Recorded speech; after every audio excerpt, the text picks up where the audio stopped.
You cannot claim you would show up if they spent when you did not show up while they won. Today on Locked On A's.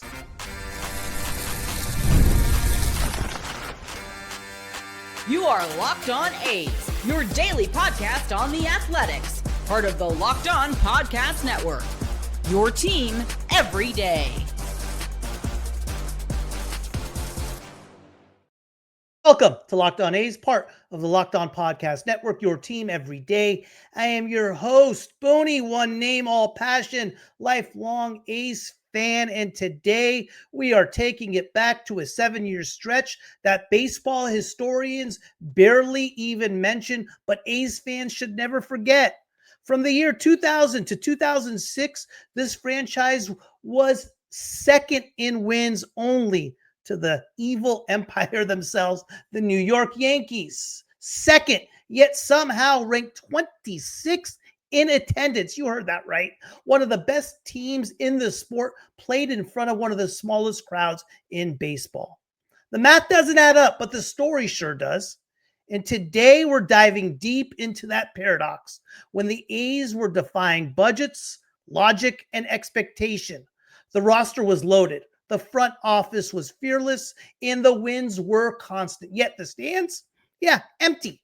This is more than a trip down memory lane. It's a reality check, because before anyone cries about ownership not spending, it's worth remembering when the A's were winning. The fans were missing. Buckle up. We're tearing down the myths and rebuilding history one forgotten win at a time. Today's episode is brought to you in part by FanDuel. Right now, new customers can bet just $5.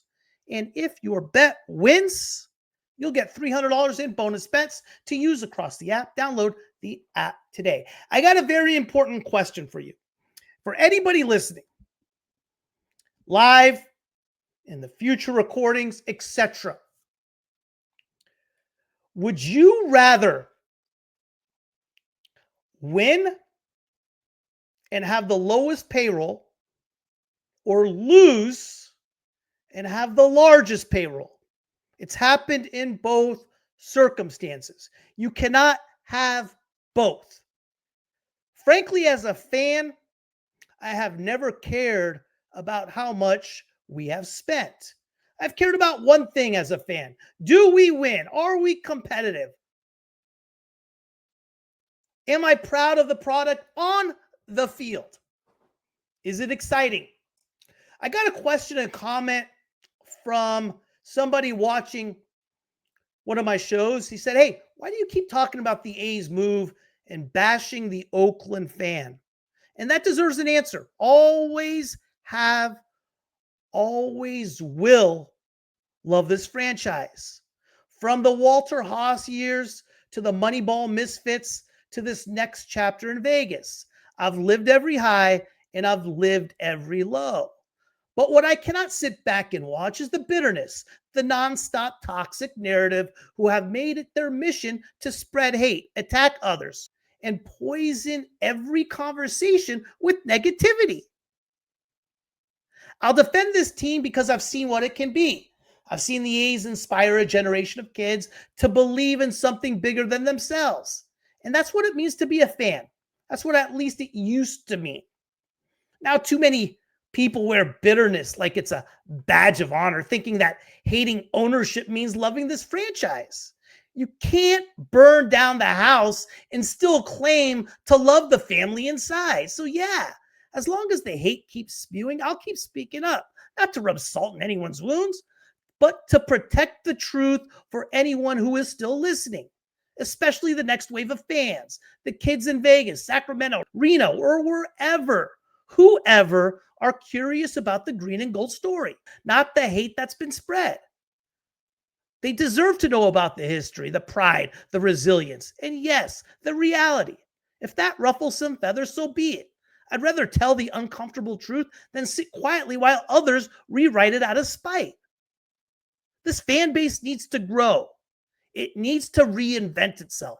And in order to do that, it needs to understand what truly happened. All of it.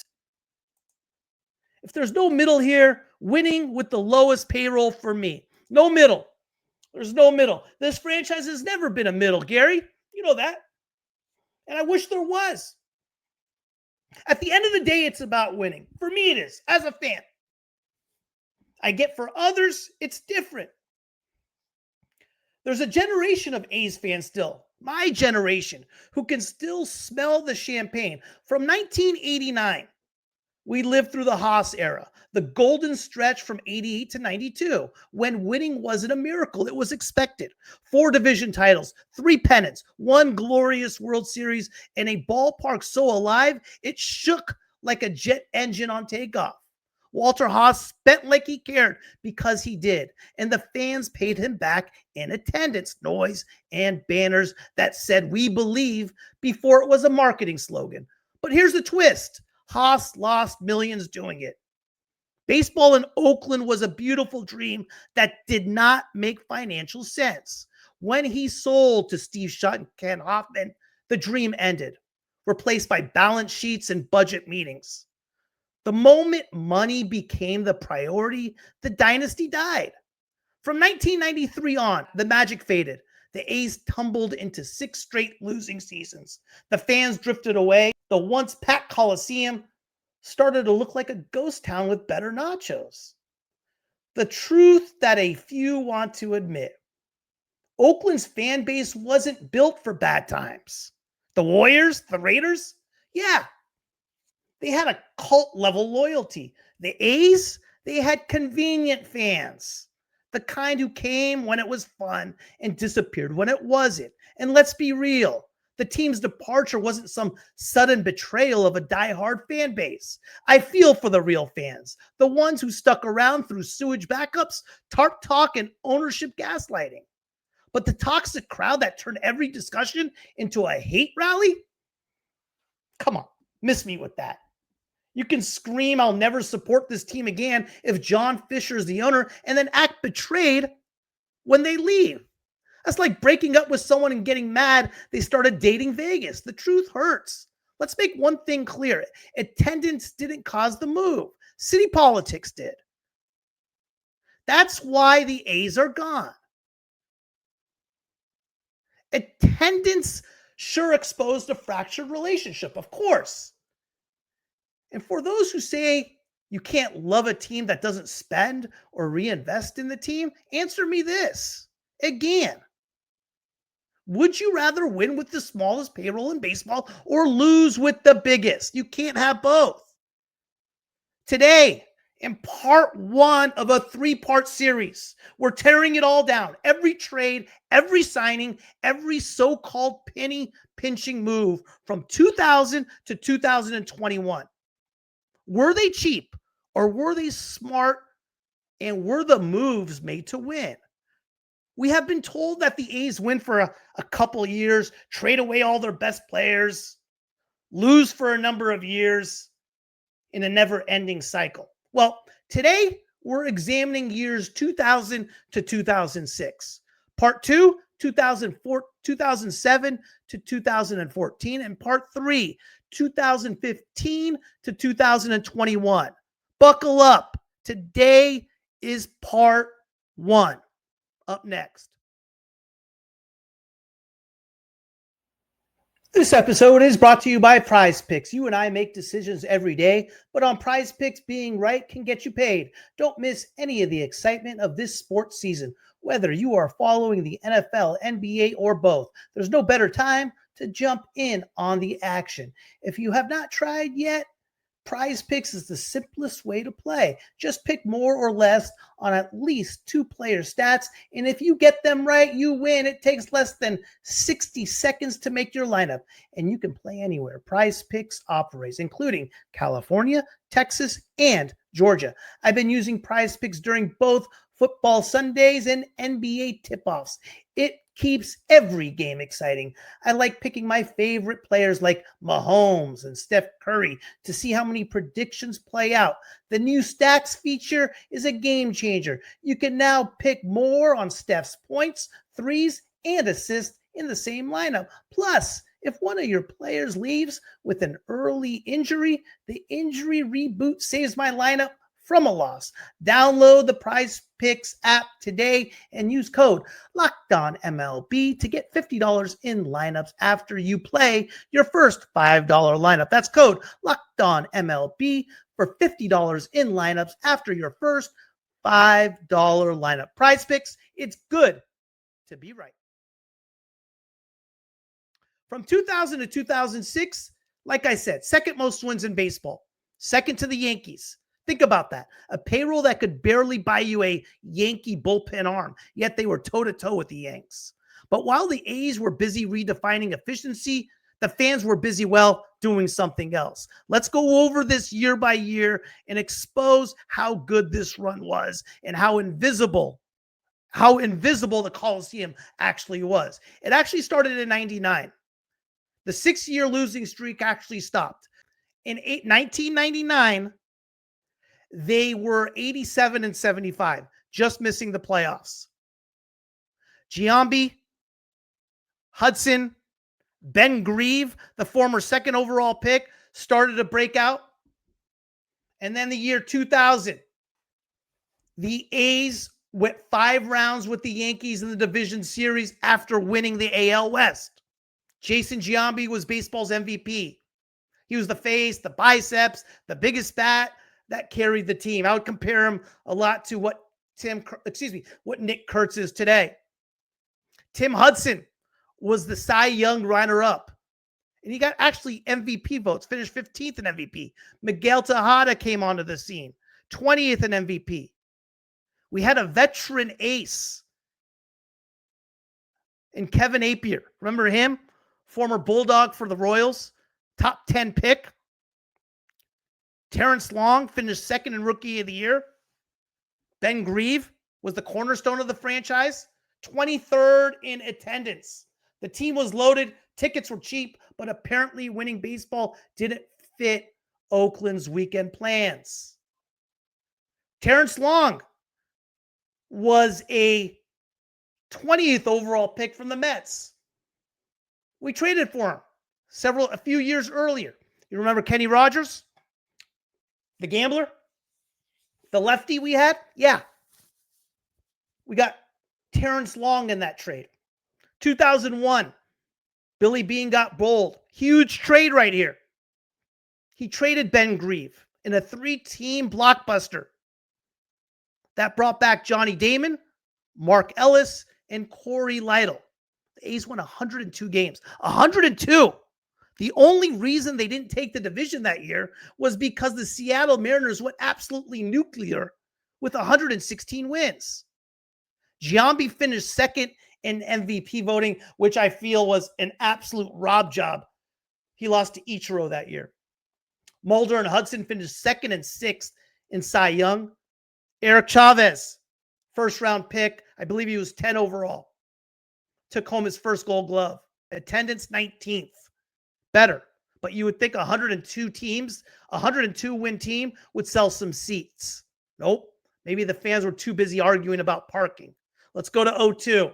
This was called the Moneyball year, which I never liked that phrase as far as Moneyball, because it gave owners an excuse not to spend. We could win in a different way. When in fact, the A's won with talented players. Even going back to the 2000 team, we had 6 first-round players, 6 first-round picks on that team. Jason Giambi, probably the best player on the team, was a second-round pick. Jason Giambi signed to the Yankees in 2002. Damon, gone to Boston. Isringhausen to the Cardinals. National media wrote the A's obituary. Little did they know Mark Ellis finished 8th in Rookie of the Year voting. Tejada won the MVP. Zito, Cy Young. Chavez, by the way, second straight Gold Glove. Billy Koch, a trade pickup who was the 4th overall pick out of Clemson, somehow finished 18th in MVP voting. They won 103 games that year. Their second straight division title, attendance 18th. The most efficient team in baseball history, starring an Oscar-nominated script, still couldn't fill the bleachers. 03, another 96 wins, another AL West crown, another heartbreak. Probably the worst series as a fan that I'll ever remember. Everyone talks about 2014 and the loss in the wild card to the Royals. Sure, that was absolutely brutal. But if you really want to get down and you want to, and the Yankees losses were brutal, if there's one series that we play 5 games in that we should have won all 5 and lose that series, the most heartbreaking series was that 03 series to the Red Sox. Oh, man. Oh.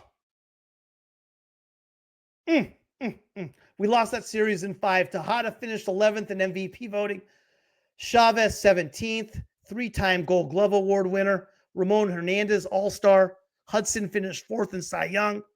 And we had Keith Falk. We acquired him for Billy Koch, top 15 MVP vote getter and 7th in Cy Young. Zito and Mulder joined him as an All-Star. 96 wins, 4 All-Stars, and still just 17th in attendance. The A's could have won the lottery and half the city wouldn't have noticed. Let's get to 04. Miguel Tejada gone, left for Baltimore.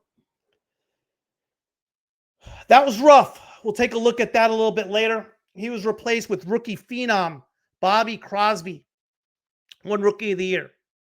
Billy Bean flipped Ramon Hernandez and Terrence Long for Mark Kotze, who finished 14th in MVP voting. In 03, of course, the A's signed Yurubel Durazo. Chavez took 30th in MVP voting. The A's led the division by 4.5 games heading into September, but lost 2 of 3 to the Angels in the final series and missed the playoffs by 1 game. Heartbreak was real. Attendance 19th. 05, another year, another rebuild, supposedly. But it was another contender. We traded Mark Redmond for all-star catcher Jason Kendall. And they moved Mark Mulder to St. Louis for Danny Herron, who turned out to be a better long-term piece. Timmy Hudson was traded as well. Chavez, 5th straight Gold Glove, 21st in MVP voting. Houston Street, who we picked up in the Miguel Tejada deal, won Rookie of the Year. Rookie Joe Blanton, who we picked up in the Jason Giambi deal, finished 6th in the Rookie of the Year. And rookie Nick Swisher, who we picked up in the Johnny Damon deal, finished 7th in Rookie of the Year. Now, I know what you're thinking. You're all thinking, wait, Damon, Giambi, Tejada, they were free agents. We didn't pick up anything. Not necessarily. And I'm going to explain in a minute.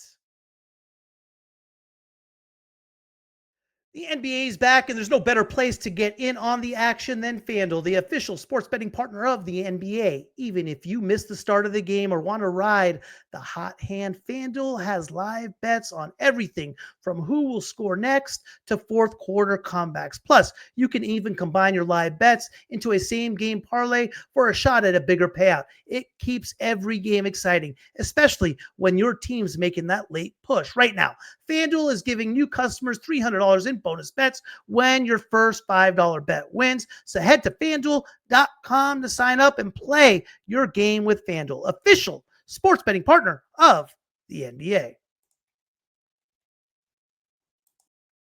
Damon, Giambi, Tejada, Zito even. The idea and thought that we know is that we did not get anything in return. Let me explain. Let's take a look at something called a supplemental sandwich pick.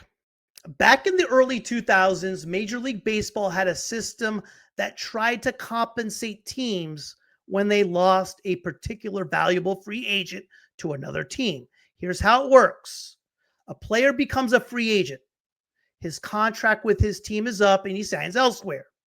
If he is deemed a valuable free agent under a classification like a type A or type B free agent, then his old team would get a supplemental sandwich pick in the draft between the first round and second round for losing him. If he was a type A, the more valuable, the team that signed him would also forfeit its own early draft picks to the former team.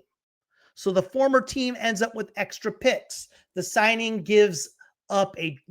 team ends up giving up a draft pick. This is meant to balance the fact that the signing team got the talent while the original team lost it. Example, the A's lost Jason Giambi to the New York Yankees. The A's got the 2002 first-round pick as compensation. A's lost Damon to the Red Sox. The Red Sox sent their first-round pick to the A's, and MLB provided a compensation round A pick. To be eligible, the player's former team typically had to offer arbitration or meet other conditions. If they simply did nothing, they might lose the right to the compensation. When Giambi left the A's to sign with the Yankees had to give up their first-round pick in 2002. Damon left the A's to sign with the Red Sox. Red Sox also had to give up their first-round pick as well. So we did receive something in return for these guys. Here's what we got. Again, when you're talking about Miguel Tejada signed in 2004 with the Baltimore Orioles. And who became relevant and who we got for that pick was Houston Street. Johnny Damon. Johnny Damon left in 2002. Who we received in return for Johnny Damon was Nick Swisher. Jason Giambi. Who we received in return for Jason Giambi. Joe Blanton is who we received for Jason Giambi. The idea and thought from what we hear with regard to A's fans is that they gave away players after they were up for arbitration, after they were up for free agency, and we didn't get anybody in return. I always take a look at free agents and signings like, hey, when we want to sign a free agent or make a trade, who do you want to get rid of? Who do you want to get? And how does that make the team better? And I want to take a look at that right now. I want to compare our hitting from the years 2000, 2001, 2002, and 2003. This is what you're looking at as far as the starting lineup in 2000. You had Terrence Long, Randy Velarde, Jason Giambi, Ben Grieve, Miguel Tejada, Matt Stairs, Eric Chavez, Jeremy Giambi, Ramon Hernandez. We go to 2001. Center field. Terrence Long was on the team still. We added Johnny Damon. Miguel Tejada was still there. Ramon Hernandez was still behind the dish. So for the most part, our team stayed the same with the exception of Ben Grieve. Ben Grieve was the only main guy that basically left this team. This team is better. But when you really look at this team,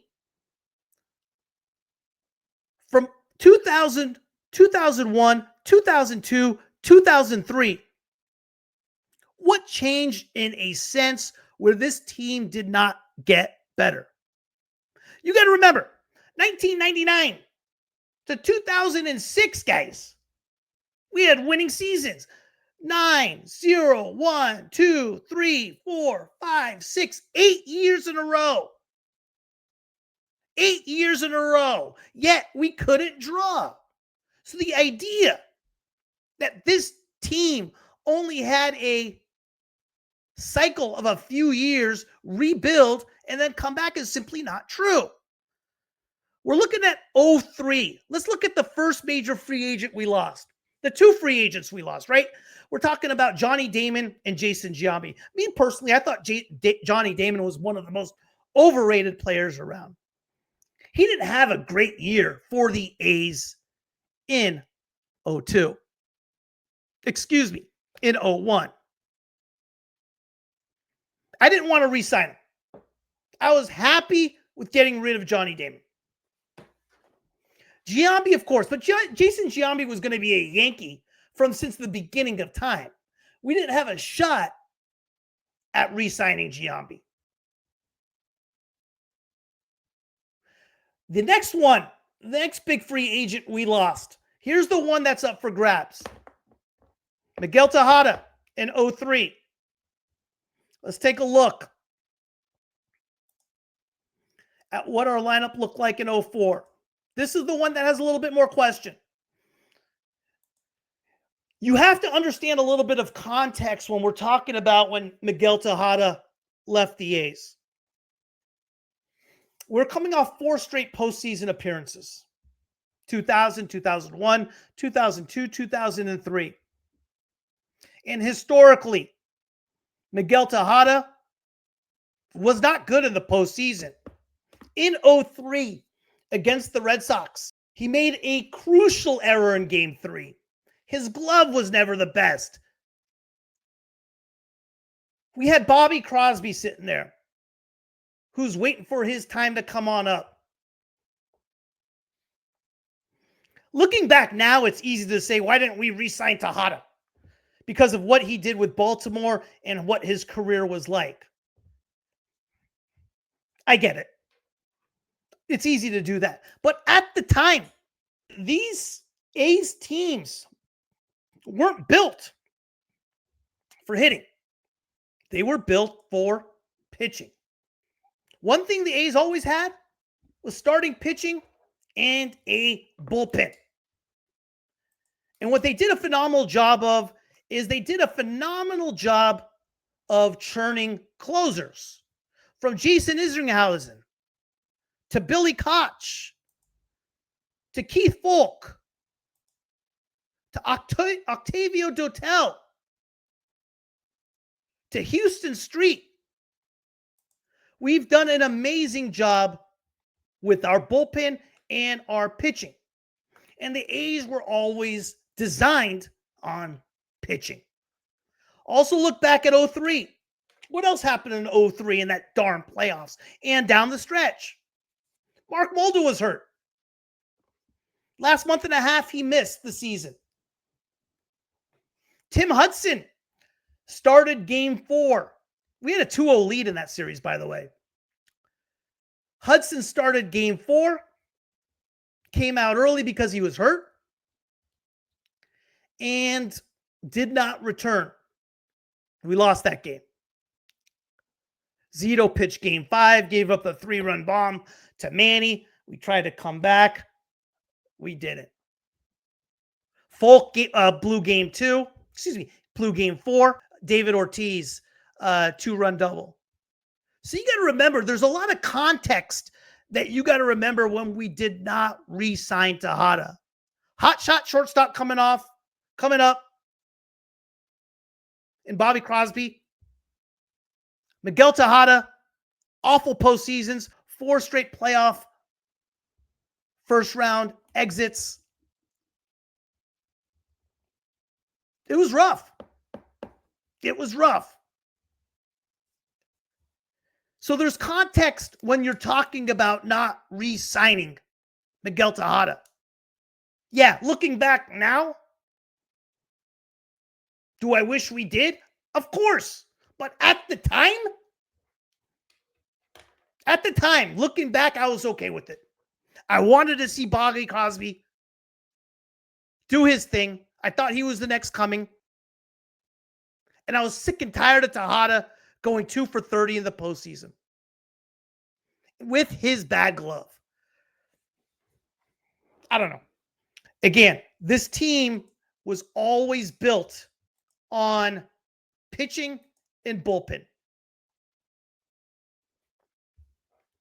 I don't know. But when you really look at this team from year to year, what's the major turnover? What's the major turnover that this team could have avoided? with regard to hitting? You tell me. You tell me.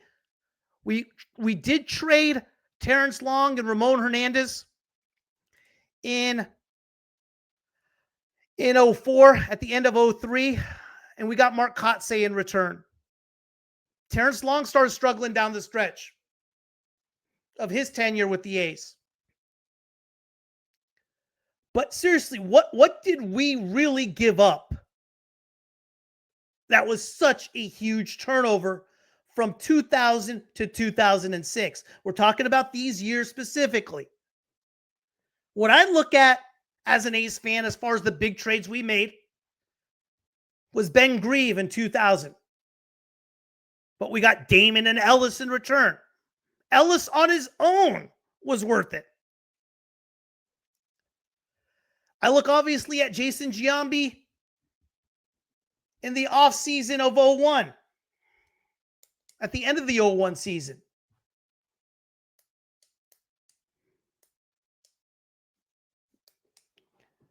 I don't think we had a shot at signing Giambi. He was on a 3-year extension at that time.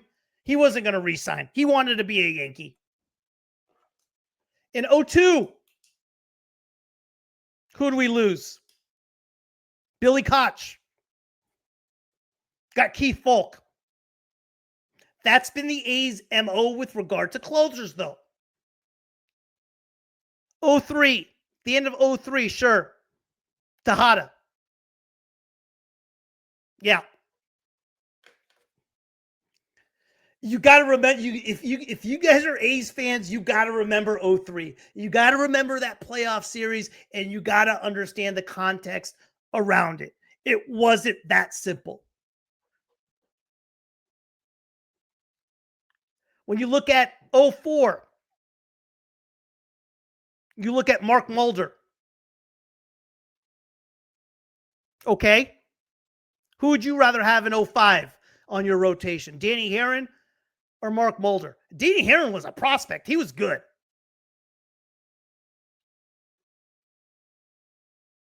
Timmy Hudson. Sure. We didn't get much in return for Hudson. Frank Thomas we signed as as a free agent.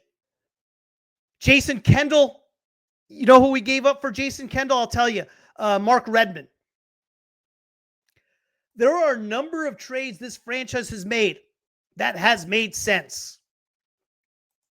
And when you really look at the years 1999 to 2006, the argument doesn't sit with me as far as extending who we had.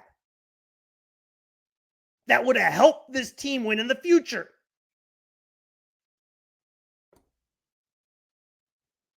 Trading Mulder made sense.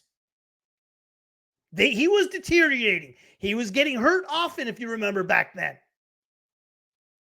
There's only one guy in this situation where we can sit here and say, maybe not. From 1999 to 2006, there is one player that I look at and say, maybe not. And that's Miguel Tejada. Nobody else. You can't tell me there's another trade and Tim Hudson. But again, Tim Hudson hurt game 4 of 03 ALDS. It wasn't that simple, guys. 99 to 06. What we hear as far as the narrative, this team didn't re-sign. They didn't keep players. Who? Unless you want to just keep players to keep players. I told you the context around Tejada. Giambi could have played for the darn Red Sox or any other team. He was going to the Yankees.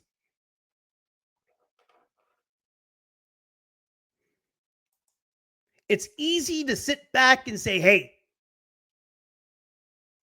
we didn't sign players. Fans didn't show up.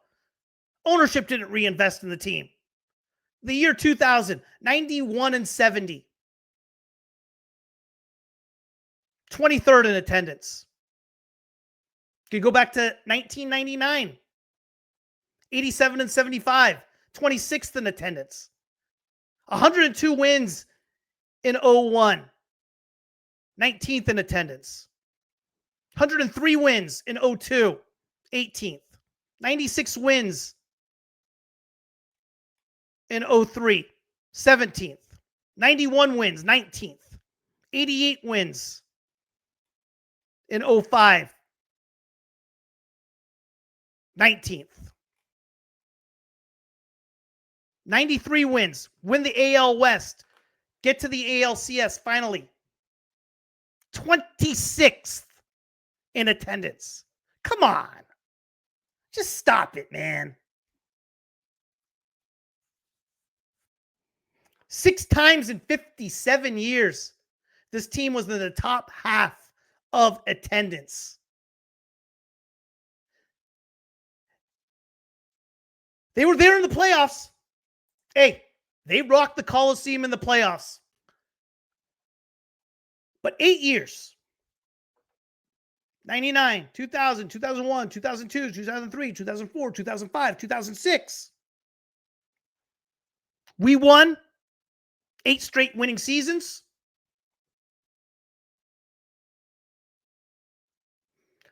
5 playoff appearances. 4 division titles. 26th in attendance. 2nd in regular season wins to the Yankees. Give me a break, guys. Give me a break. I've always said the A's have had a diehard 8,000 to 10,000 fans, no question. And they have some hardcore fans out there. There wasn't enough of them. They showed up in the playoffs because that Coliseum was rocking in the playoffs. Like I said at the beginning, A's fans showed up when it was convenient, and the playoffs proved that. And the idea and narrative that they didn't retain players from 99 to 06, it doesn't fit. 2 players. Hudson. Tejada. 2 in 8 years.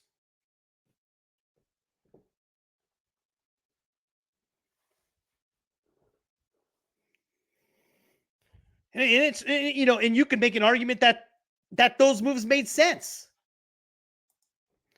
Well, this just speaks to that most don't want to hear. I appreciate that, Chuck. 2007. Hey, we're going to cover every single move. We're covering every single move. So yeah, 2007 to 2014. Are there going to be some moves that don't make a little bit more sense? Does that make some sense? Absolutely, and we'll cover them. But you look at the moves from 99 to 06. Yeah, looking back at history, Tejada was terrible. We could have afforded him. But if you add that context to it,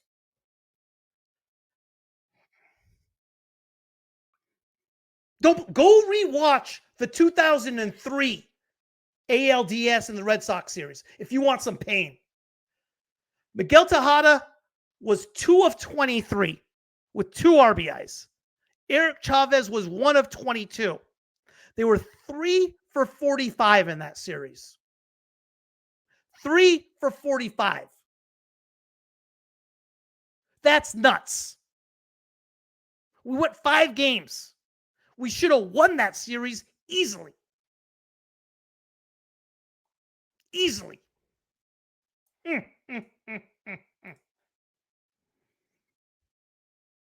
God.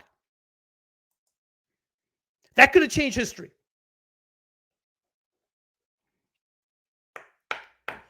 But part 1, I think I proved it without even a whisper that the narrative that the A's did not retain players during that stretch is just an absolute misnomer. It's just not supported. And if your only thing that you're going to go back on is Tim Hudson and Miguel Tejada, I don't know. Thank you for making Locked On A's your first listen every day. For your second listen, find the all-night Locked On MLB game night, every game, every night until a World Series champion is crowned. Get local analysis on a national scale. Find MLB game night on Locked On MLB on YouTube or wherever you listen to your podcast. Appreciate you guys listening, watching. We'll hop right back into it next week with part 2.